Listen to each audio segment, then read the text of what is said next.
বিসমিল্লাহির রহমানির রহিম। সম্মানিত সাংবাদিকবৃন্দু, আসসালামু আলাইকুম। আমি মোহাম্মদ মিজানুর রহমান, হাতীবান্ধা উপজেলার পশ্চিম সারডুবি সরকারি প্রাথমিক বিদ্যালয়ের ভারপ্রাপ্ত প্রধান শিক্ষক। আপনারা অবগত আছেন, কয়েক মাস আগে আমার বিরুদ্ধে কতিপয় লোকজন ষড়যন্ত্র করে কেলেঙ্কারি জড়িয়ে আমার বিরুদ্ধে বিভিন্ন মিডিয়া মিথ্যা ও বানোয়াট সংবাদ পরিবেশন করে। ওই কেলেঙ্কারি ভিকটিম যে ছিল, সে 300 টাকার স্টাম্পে লিখিত দেয় বিষয়টির পুরো ঘটনাটি সাজানো ও চক্রান্তমূলক ছিল। আমি এই মর্মে সংবাদ সম্মেলনে সবার উদ্দেশ্যে জানাচ্ছি যে আমি ওই ঘটনায় কোনো প্রকার দোষী নই।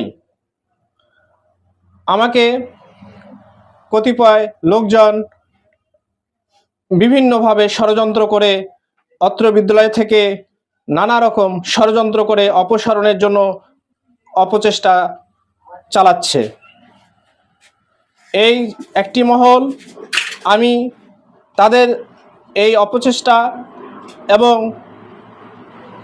তারা যে মিথ্যার আশ্রয় নিয়ে আমার বিরুদ্ধে উঠে পড়ে লেগেছে, আমি এর তীব্র নিন্দা ও প্রতিবাদ জানাচ্ছি।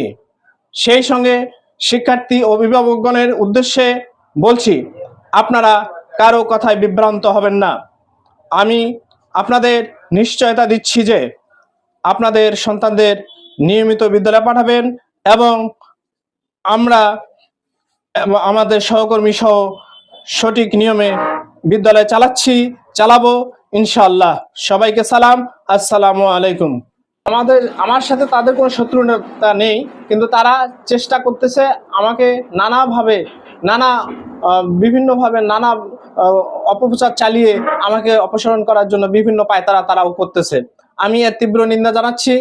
কেন তারা এই ফায়দা লুটাতে আমার পিছনে উঠে পড়ে লাগছে, আমি কল্পনা করতে পারছি না। কারণ আমি তাদের সাথে যে চাকরি করছি, আসলে বন্ধুত্ব সুলভ আচরণ নিয়ে আমি তাদের সাথে চাকরি করতেছি এবং সরকারি যে চাকরি বিধি, সেইভাবে আমি তাদের সাথে চাকরি করতেছি। নিয়মের বাইরে আমি নই।